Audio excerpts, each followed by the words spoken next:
Good morning, everyone. Welcome to a new session. Welcome to the Continuing Committee on Connecticut's Development and Futures public hearing. Today, we will be hearing the State Plan of Conservation and Development. I appreciate those of you who are both virtual and in person today. I did want to just share, we did have some technical difficulties setting up the meeting, making sure everybody was able to submit public testimony. We will absolutely continue to receive public testimony via email. If anyone would like to do that, I'm just going to quick look up the email address. It is pdtestimony@cga.ct.gov. That's pdtestimony@cga.ct.gov. So you can still submit your testimony if you were not able to up until this point on the state plan. And if you have any questions, please don't hesitate to reach out to me or our new committee clerk, Hannah Hayes. Okay, without further ado, we've convened the meeting. It is now 10:02, and I do not see Senator Rahman on right now, but I know he will be joining us shortly as our co-chair. I don't really have any other remarks other than to be grateful that we're here to hear from the public and from OPM today. And first up, we have Rebecca Auger, who has been the lead on this wonderful plan that has taken such Herculean effort to get in. I'm sure she will introduce the rest of her staff. And without further ado, Rebecca Auger from OPM, please.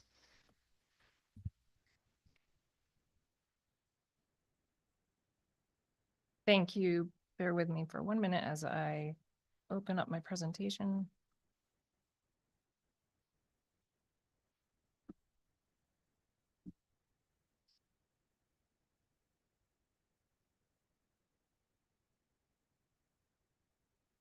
Okay. So again, I'm Rebecca Auger, Responsible Growth Coordinator with the Office of Policy and Management. And joining me today is staff from the Office of Responsible Growth. We have Bruce Witchen, Rebecca Dahl, and Philip Shattuck. And I'm going to go very quickly through the 2025 to 30 Conservation and Development Policies Plan, which I'll refer to as the C&D Plan draft that is before this committee today. And I'm going to just start with a little bit of context. The current plan, which was the 2018 to 23 C&D plan, was actually adopted in 2022, and at that time extended through 24. In 2018, this was actually a minimally revised plan. So we are essentially working under the auspices of a plan that was developed in 2012 and is more than a decade old. In 2021, the legislature appointed the Commission on Connecticut's Development and Future to make recommendations around a whole variety of land use issues, but included specifically recommendations around the C&D plan. And that committee released its recommendations in the fall of 2023 and had a series of recommendations around strengthening this C&D plan. And then we finally, just for context and background setting, want to make note that the 2025 to 30 planning period that this plan is to address is going to be a period of transition where we're moving away from the significant level of federal funding that was available during the pandemic and post-pandemic to a time when really focusing on our use of state resources is going to be critical. To talk briefly about the planning process, one of the recommendations of the CCDF was to conduct a more robust planning process, meaning that we more meaningfully engage stakeholders along the way in the development of the plan, as well as engaging more stakeholders. And the Office of Responsible Growth, which I may refer to as ORG, tried hard to conduct a transparent and iterative process over the last really 2+ years. In that time frame, we conducted at least 50 meetings with a variety of different stakeholders and tried to incorporate the feedback we were getting as we were checking in during over the course of the planning period at different milestones. So we think we did a fairly good job in that when it came time to collect comments and receive more input and feedback on the draft that was posted in March of 2024, we received a lot of supportive comments, as well as comments pointing to concerns about the draft being too overly focused on conservation issues, as well as balanced with comments that said the plan was too focused on development issues. And so we think that it has struck a level of balance that is borne out in those comments. So along with the 25 to 30 period being a transitional period in terms of governance and resources, we're treating this plan as a transitional plan. It is completely revamped from the last couple of iterations of C&D plans for the state, and it is restructured. So diving into the structure of it, it is based at its foundation on these guiding principles, which are on the screen now. These are really values and value statements that are infused in the targets, policies, and implementation measures that are included in the plan. Building on those values, we have our visions, which are our 5 top priorities for this planning period. And they include a thriving economy, housing for current and future residents, stewardship of resources, healthy people and places, and connected and inclusive communities. And the emphasis of this plan is on holding all of these priorities as equal and finding ways to collaborate across our agencies and across sectors to address all of these priorities during the planning period, and working together on figuring out how to balance these priorities when they come into competition with one another. So within the document itself, each vision area has a vision statement. It includes a review of data and analyses that highlight current strengths and current challenges. And then it has a series of targets, which are policies that are intended to build on our strengths as well as address our challenges and guide agencies in directing their investments during the planning period. I just want to make note of Appendix B, which is a resource that we actually got asked to develop during the course of the planning process. It's basically a compendium of ongoing plans and programs broken down by agency and broken down by our 5 vision areas. This is something we've already converted into a database format so that we can keep this current and hopefully share with CT Data. We think it's a valuable tool, not only for agency staff. We have some agencies that are so large, it's difficult for different divisions within one agency to know the full breadth of activities of the entire agency, never mind across agencies. But we also think this is a valuable resource for our collaborators in development and conservation efforts, whether that's COGS, municipalities, nonprofits, or others. So moving on to the policies that are included in the plan. We have 7 broad policies that are really meant to guide agencies in how to implement the plan, not necessarily what to implement. And I'm going to just go through these really quickly. The first is around optimizing the use of state resources to seek multiple benefits.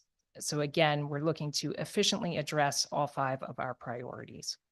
The second policy is around leveraging federal and private financial resources. And with this one, we're really looking to fit funding to our priorities rather than vice versa. The third policy is around encouraging planning and preliminary phasing. We're coming out of a period where there was intense focus on having shovel-ready projects. We want to encourage agencies to continue to support planning so that we can have a pipeline of well-balanced projects that really address our priorities. The fourth policy is around data and the collection and use of data. Our agencies and partners collect significant amounts of data, and we don't always have the capacity to use it very well. And so we'd like to continue to develop that. The fifth policy is around promoting regional solutions to conservation and development issues. We recognize that many of our priorities are best addressed at the regional level due to the way our economy, our environment, our societies function. And so we want to ensure that agencies, when possible, are seeking regional solutions. The next policy is around communications and making sure that we are clearly communicating our priorities, both across agencies and within agencies, as well as with our collaborators in conservation and development. And the last is around meaningfully engaging diverse stakeholders as we conduct our business as state agencies. So whereas those broad policies were about how to implement the plan, the implementation measures drill down to a more precise level and are really more about what to implement. And just as a reminder, the current statutes, 16A-31 specifically, require certain agency activities to be consistent with the C&D plan. And those activities are the acquisition of real property, the development or improvement of real property, or the acquisition of public transportation equipment or facilities that cost $200,000 or more. So any of those types of actions that require an investment of $200,000 or more are to be consistent with the C&D plan. Embedded within the draft is a recommendation for a legislative change to increase that monetary threshold to $1 million to keep the type of activity the same, but also with the increase of the dollar threshold, require that there be some demonstration of how an agency is determining consistency with the C&D plan for these specific types of actions. And we are not trying to create some overly bureaucratic process here. We're really just trying to shed more light on how agencies are making decisions, open up further opportunity for greater collaboration across agencies to influence one another's decision making, and really to see how is the C&D plan getting used and implemented. And so we don't have the specific mechanics worked out on how this would occur. And we realize and recognize that we have some agencies that regularly invest in projects that are over $1 million, and we have some agencies that rarely invest in projects over $1 million. And so we anticipate having to work one-on-one and perhaps tailor the mechanisms that would be most appropriate with individual agencies on how to arrive at this demonstration of consistency. And so again, as a transitional plan, we are seeking, new ways to do things and need to just continue to work on that during the implementation period itself. But the plan provides these implementation measures as a potential first step. So again, these are policy statements that drill down to a more specific level. I'm only showing a few on the screen here. There are many more within the plan itself. But the idea would be an agency would have to think through all of these policies as it goes seek some action, rather than just picking out the one or two or three that might most support what it is that they're seeking to do.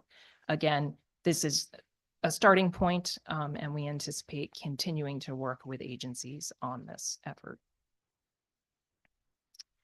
Other implementation proposals included in the plan include convening an ad hoc implementation committee of agencies. There already are a lot of interagency committees that work on specific issues, but there isn't really one that works on conservation and development in a more comprehensive manner. And since we've interacted with several agencies and a lot of different staff divisions within those agencies over the last 2 years, we'd like to continue that. This could be a group that could help us identify potential collaborations. It could help us have discussions around when our priorities are coming into conflict and how to best balance that. It also is a group that would help us work out the mechanisms for determining consistency of actions with the plan itself. And then keeping up to date that resource that I mentioned earlier, Appendix B, as well as developing a new GIS resource of agency activities. This is something, again, that was born out of discussions with agencies, that it would be helpful to have a resource of, what agency is doing, a program or has awarded a grant or a project in a specific area, and have that be available to agency staff to have a better understanding of who's active where and what are they trying to address. Other implementation proposals are to keep this committee engaged in implementation of the C&D plan. This committee has tended to really come to life during the development of a plan and adoption of a plan, and then not meet again until it's time for the next plan. And we would like to continue to engage this committee so that there's greater awareness of issues around conservation and development.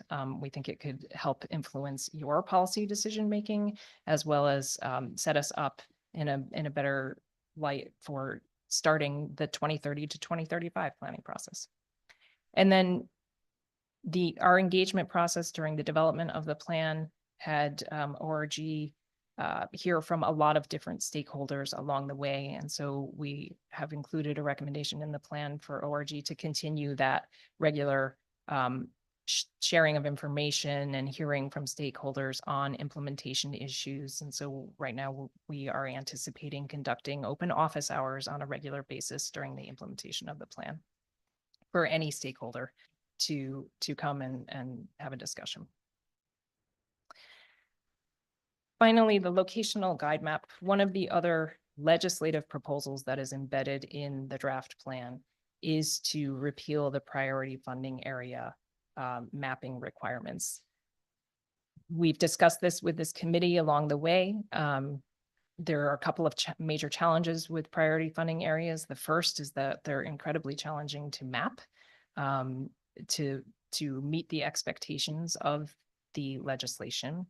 The second is that we really don't have any solid evidence on how priority funding area mapping has been used or not used over really the last decade. And we have some anecdotal examples, and we would consider those maybe not the best use of priority funding area mapping. And so as discussed previously with this committee, we've shifted course and developed a new methodology for the locational guide map. And it is focused on describing current conditions rather than prescribing investments moving forward. We think that this new methodology can be a helpful planning tool that, when used in conjunction with the targets, policies, and measures that are included in the plan, can help agencies in their decision-making processes. It's also, again, a transitional plan, a transitional, attempt at a new methodology that we would like to try to keep working on, especially as we get new data over the course of the planning period. So what the plan does is attempt to map where we have activity centers in the state. And what we mean by activity centers are where we have employment assets, civic, transportation assets, cultural uses, and institutional uses clustering at a local scale. So there's some level of density to them. The activity centers vary in intensity, obviously. They go from major all the way down to rural. And the lack of an activity center on the map doesn't mean that there is no activity in that area. It just means it's not clustering or at a density that appears in the mapping. And we've overlaid these activity centers on top of our conservation factors, which are resources that are to be protected, preserved, and restored. So again, this is a descriptive map, not a prescriptive map, and we hope to continue to refine it as we move forward. So just to wrap up with a refresher on some of your next steps, the continuing committee by statute has to submit its recommendation to the full assembly within 45 days of completing this public hearing. And there are two legislative proposals that are embedded within the draft plan itself. The first around increasing the dollar threshold for state agency actions that are required to be consistent with the plan, and the second around repealing the priority funding area maps. So that is the quick overview. I do want to thank this committee for its work with the Office of Responsible Growth on this draft, and we're happy to answer any questions. Thank you so much. And as I have said before, when you presented the draft in December, we are really grateful for the incredible work that has gone into this, especially the number of meetings, the volume of meetings, both with the public, with the agencies. I think that there has been a significant amount of time given for people to provide feedback on this. Those who chose to do so during the process, some were more engaged than others. But it's good to have the public hearing today. I am waiting to see if we have any hands online, since I am the lone person in the room right now. But if any of my colleagues have any questions, definitely going to give a second here just for people to throw a hand up here or there. Seeing none, I think we are going to move on to the public hearing testimony portion of this. And up first, we have Samuel Gold, who is online, I believe. When you're ready, sir. Sure. Thank you. And good morning. Just give me 1 second. I did fail to say all testifiers have 3 minutes. And we Okay. are pretty strict about our 3-minute rule. All right. Good morning, co-chairs DeGraw and Rahman, and honorable members of the Continuing Committee on State Planning and Development. My name is Sam Gold, and I serve as the Executive Director of the Lower Connecticut River Valley Council of Governments. I am testifying today in support of the draft State Plan of Conservation Development. I urge this committee and the General Assembly as a whole to adopt this new state plan. This state plan lines up an approach, form, policies, and recommendations with our regional plan of conservation development adopted in 2021. We're also very pleased to see the comments of our regional planning committee were addressed in this draft of the plan. We believe that the use of themes rather than traditional categories, an approach used in our 2021 regional plan, breaks down silos between planning topics and will allow this plan to be more useful in guiding the state in complicated real-world situations and challenges. Cross-disciplinary coordination and policy decisions, such as the coordination of land use and transportation, is a more effective approach which is well reflected in this draft state plan. We also support the use of activity centers in this plan that vary by type and intensity based on urban, suburban, and rural contexts. We believe that this will be better at tailoring programs, plans, and actions to the great variety we see across the landscape of Connecticut. One comment submitted by our regional planning committee was that the plan should clearly balance development with conservation and have that as a priority. We are happy to find language in this draft plan that dives into the real-world conflicts within activity zones and conservation factors. We appreciate that this draft does not shy away from explaining that balance should occur and that these decisions need to be nuanced and balanced. Finally, we are grateful that this plan emphasizes the importance of planning efforts, due diligence, and public involvement, as well as the importance of regional planning. I want to thank OPM staff for their work on this draft plan, and especially recognize Rebecca Auger for her leadership in this project. I also, with my remaining time, just want to advocate a couple ideas that we've discussed at RiverCog for the future. There seems to be a real opportunity, specifically with the difficulty we've had in recent plans of getting adoption through the General Assembly, to maybe lengthen the scope of this plan to a 10-year horizon to line up with our 10-year municipal and regional plans.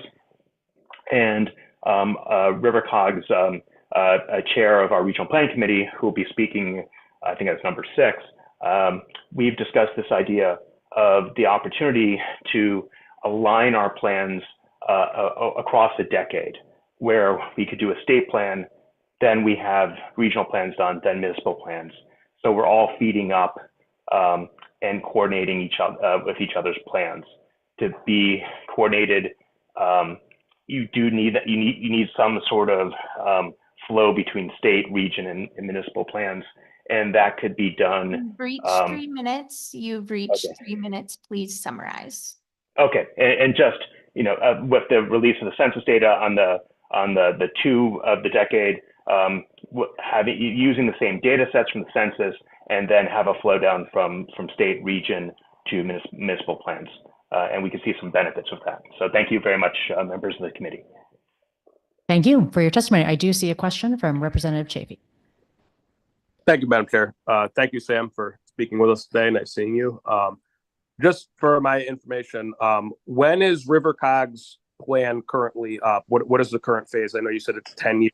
I do think the alignment makes sense. I was just curious when the current plan expires that you're under. Sure. So RiverCog adopted its current regional plan of conservation development in September of 2021. So we would be due to adopt a new plan by September of 2031. I do acknowledge that aligning the state's planning efforts to make them more able to speak to one another could be complicated at first, but I could see over the course of decades the real benefits of having plans that are aligned over the course of a decade to be able to speak to one another.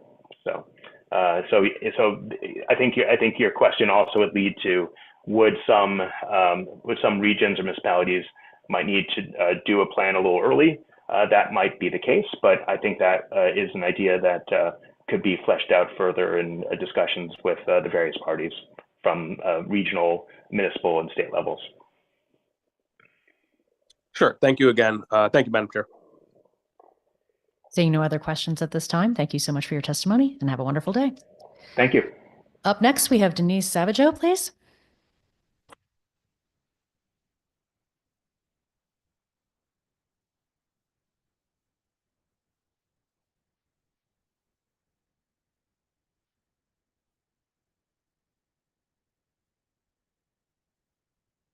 Can you push the button by the mic to turn it on? Thank you. Thank you.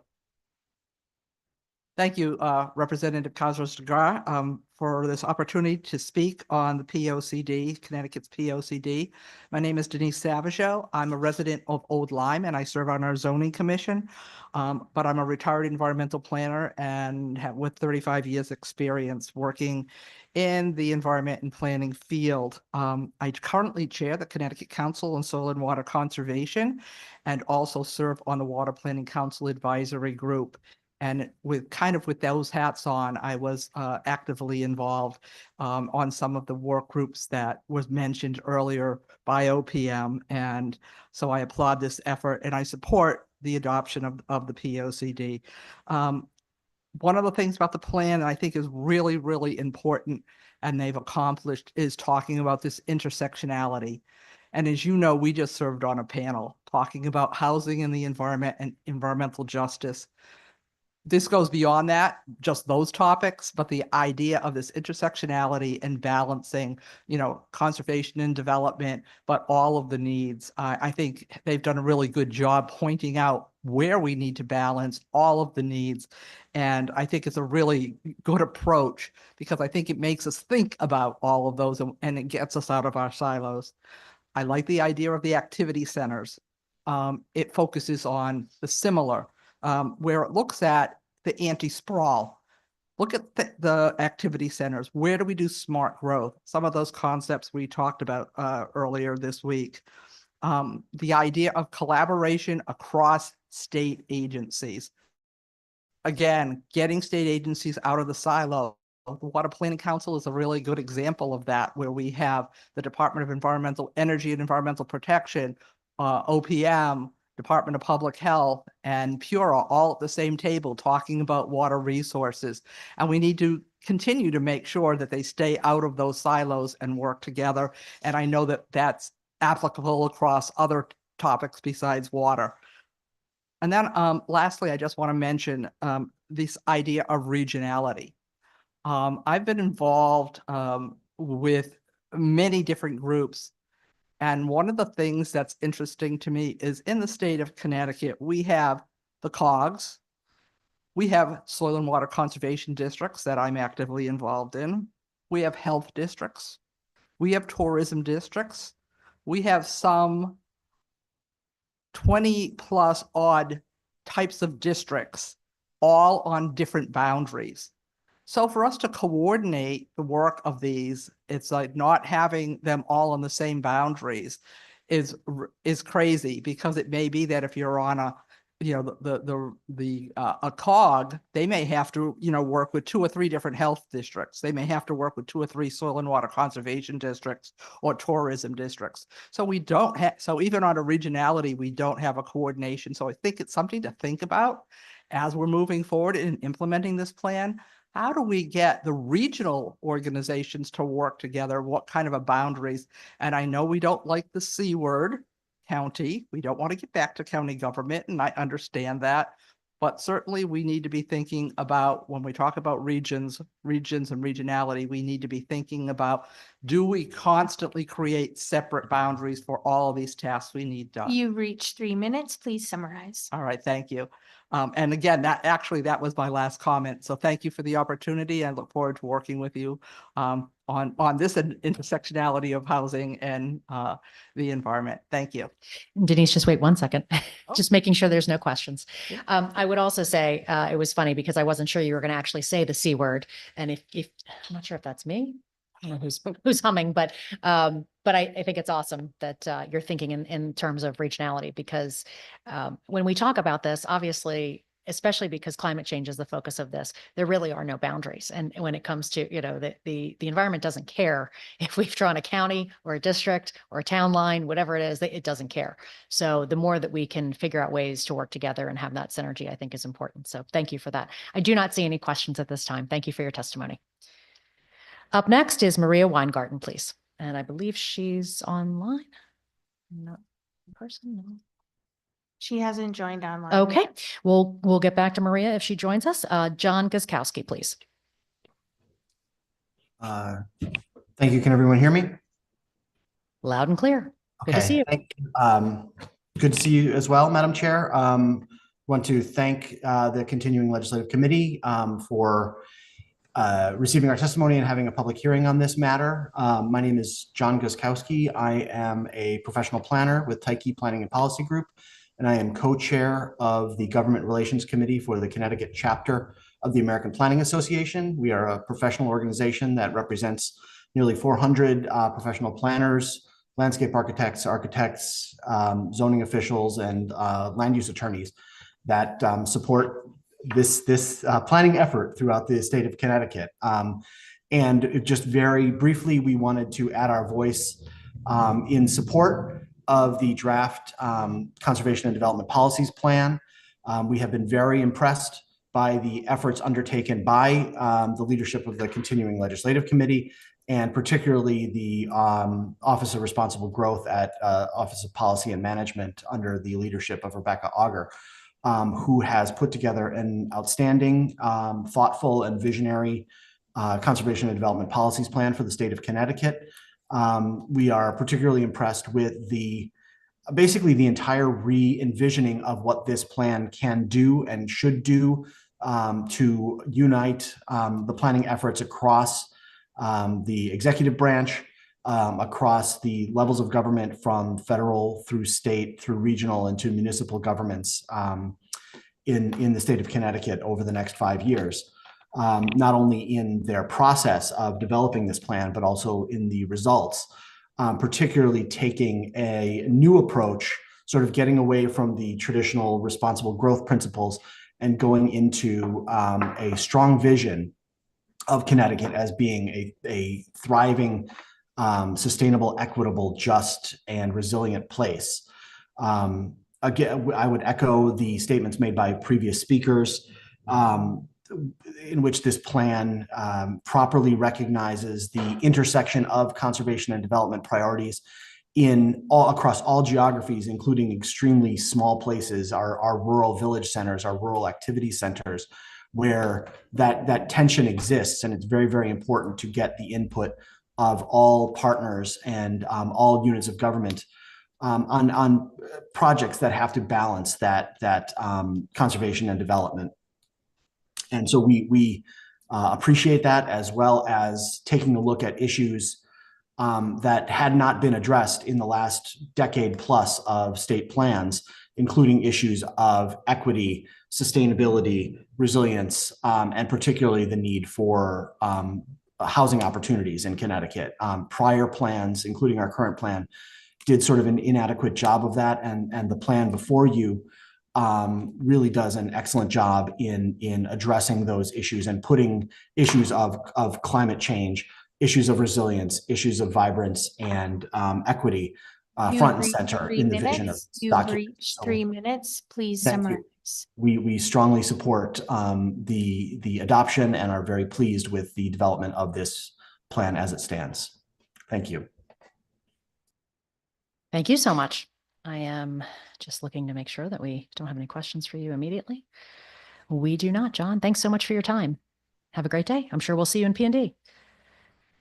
Up next, we have Senator Gordon, who I just received an email that he's been appointed to the committee. So unusual to have the testimony and the committee, but when you're ready, Senator.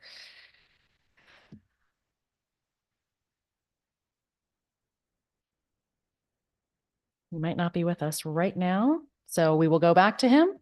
Frank De Felice or De Felice, I'm not sure how you pronounce it, sir. Not with us online. I just texted him, so he should be joining. Okay. Well, we're going to go ahead to Pete Harrison, and then we'll come back. Up next, Pete Harrison. All right. Can you hear me?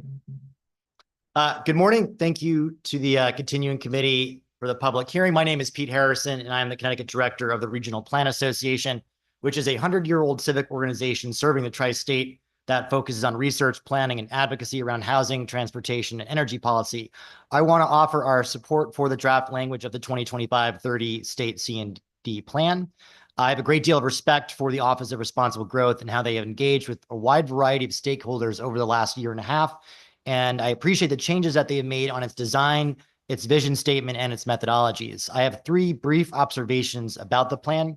First, identifying climate change as the center of the plan's 5 visions is perhaps its most important near-term contribution to state and local planning. Whether it's increased flooding, extreme weather, or just the steady overall increase in temperature, Connecticut is already experiencing the climate crisis, and every state agency must internalize the stresses it is putting on our natural habitats, our aging infrastructure, and our economic well-being.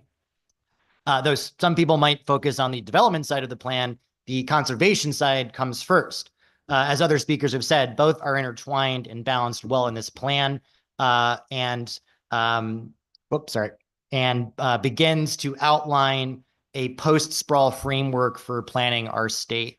I think we must also acknowledge that Connecticut is still better positioned geographically than other states to adapt to climate change, and we believe we'll likely see a significant net increase in population over the coming years. We are not used to growth in Connecticut, but because of climate change, perhaps counterintuitively, it is coming, and planning for it now is urgently needed. Second, I strongly support the statutory recommendations from the 2023 Futures Commission outlined in this plan to clarify how agency action should follow the plan, how agencies should communicate and collaborate more broadly through the ORG, and how conflicts and trade-offs are to be resolved. It is frankly absurd that state agencies don't have to follow the C&D plan, or that we don't know if they follow the priority funding areas. We actually do know that they don't. I speak to a lot of local governments, commissioners, and businesses who want to support growth, especially around their transit stations, and simply can't understand why the left and right hands of the state don't know what they're doing or agree with each other. It costs everyone time and money, and oftentimes leads to watered down projects or missed opportunities that cost further time and money. Both are scarce resources for our economic and environmental future, and getting state agencies to work together on a shared common vision as outlined in this plan is long overdue and will have a strong ROI for taxpayer dollars. Finally, this plan has been described as transitional. What I hope that means is a stronger commitment in the years ahead by the legislature and whatever administration leads the state to empower the Office of Responsible Growth to create 5-year C&D plans, to guide state planning activities earlier in a project's life, in an agency's planning, at a more strategic and holistic regional, not county level, with a good plan, and most importantly, the resources and authority to create it and implement it. Our state government can improve our everyday lives and tackle the big challenges we face responsibly. Passing this plan is a modest but important first step towards that goal, and I urge the General Assembly to take it. Thank you so much for your testimony. I am not seeing any questions at this time, but we appreciate you being here. Thanks, Pete. Up next, we are going back to Frank de Felice, and I don't know if I said that right, so please feel free to correct me. You absolutely did. Thank you very much. Distinguished members of the Planning and Development Committee, my name is Frank de Felice. I currently serve as the chair of the Regional Planning Commission for the Lower Connecticut River Valley Council of Governments, RiverCog, which represents 17 of Connecticut's municipalities, and also as the chair of the Planning and Zoning Commission for the town of Durham, Connecticut. This morning, I'm going to speak on the adoption of the State Plan of Conservation and Development. And some of this has been alluded to, but I want to emphasize this. In the state of Connecticut, we have 3 types of plans of conservation and development: state, regional, and municipal. Connecticut General Statute 8-23A1 requires municipal plans to be updated at intervals of 10 years. Connecticut General Statute 838AA requires regional plans to be updated at intervals of 10 years. Again, but the Connecticut General Statute 16A25-5 requires the state plan to be updated at intervals of 5 years. Now, the fundamental objective of the 3 plans is that they support, that is, the goals align with the next higher plan in the hierarchy. Yet this objective is rarely achieved, and that's because of the different adoption schedule for the State Plan of Conservation and Development. Your committee can and should address this inconsistency now by simply changing the definition of adoption year in CGS 16A-25 from 5 years to 10 years. And I would also mention that this would not be the first time that this change has been made.